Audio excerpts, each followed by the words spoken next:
It was a hot summer afternoon when everything in my house changed.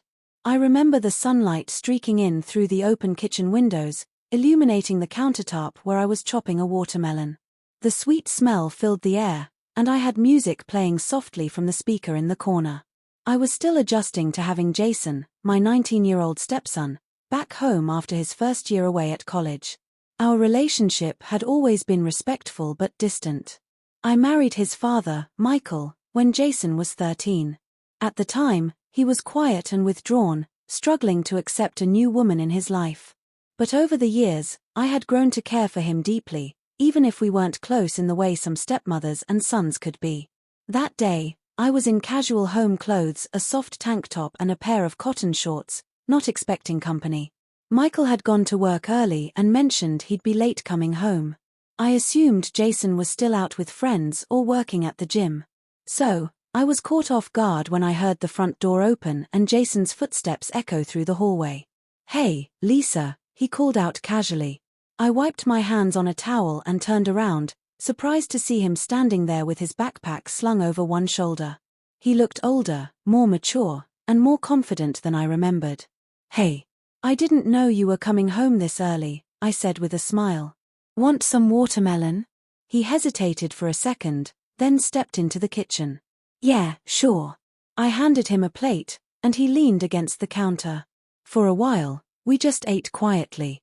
I noticed his gaze lingering on me for a moment longer than it should have, but I brushed it off. Maybe I was overthinking it.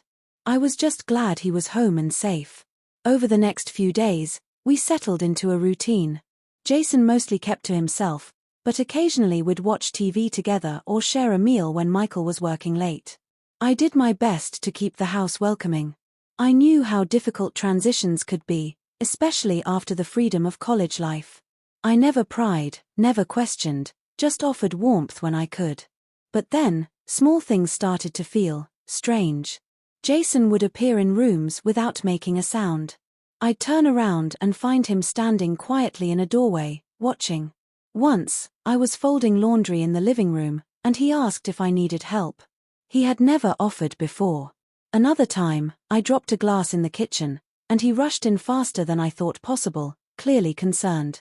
I appreciated the attentiveness, but something in his eyes unsettled me. A kind of intensity. One evening, Michael had to fly out of town unexpectedly for a conference. It was just Jason and me in the house. I decided to spend the evening in the backyard, enjoying the warm breeze with a book and a glass of wine. After a while, Jason stepped out onto the patio, shirtless, wearing just basketball shorts. He'd been working out again, judging by the sweat on his skin. "Nice night," he said, sitting across from me. "It is," I replied, trying to keep things light. We talked a bit about college, his classes, his roommates. But then he paused, looking at me closely. "You know," he said slowly, "I never realized how young you actually are." I raised an eyebrow. "I'm 42, Jason." "You don't look it," he replied, almost too directly. "Honestly, most of my friends couldn't believe it when I told them you were my stepmom." I felt a knot form in my stomach. The compliment was innocent on the surface, but the tone was different. Too serious. Too intense. "Thank you," I said carefully. "But let's not make your dad jealous when he gets home." Jason laughed, but it was nervous. He stood and stretched, muscles flexing under the porch light, and then disappeared back into the house. That night, as I lay in bed, I couldn't sleep. Something was shifting. I didn't know if it was me imagining things, or if Jason's behavior had truly changed. I kept telling myself he was just adjusting, maybe trying to reconnect, but I couldn't ignore the undercurrent anymore. The next morning brought the moment that changed everything. I was in the kitchen again, this time in my favorite sundress, nothing revealing, just something light and breathable for the heat. I was placing groceries in the fridge when Jason entered the room. I turned, startled, and accidentally dropped a cantaloupe. It split on the floor, spilling juice everywhere. "Ooh," I groaned, crouching down to clean it up. Jason knelt beside me, grabbing paper towels. Our hands brushed. I pulled mine away quickly, but not before I saw something in his eyes. That same intense look, curious, confused, and something else I couldn't name. Lisa, he said, voice low. Can I ask you something? I nodded, trying to focus on cleaning. Do you ever think about how different things might have been if you met me before Dad? I froze. My breath caught in my chest. Jason, I said slowly, standing up. That's not a fair question. He looked up at me, his face red. I know. I'm sorry. I don't even know why I said that. I wiped my hands and took a step back. I think you're going through something. Maybe being home after a year away, with everything feeling strange. You should talk to someone. He nodded, not looking at me.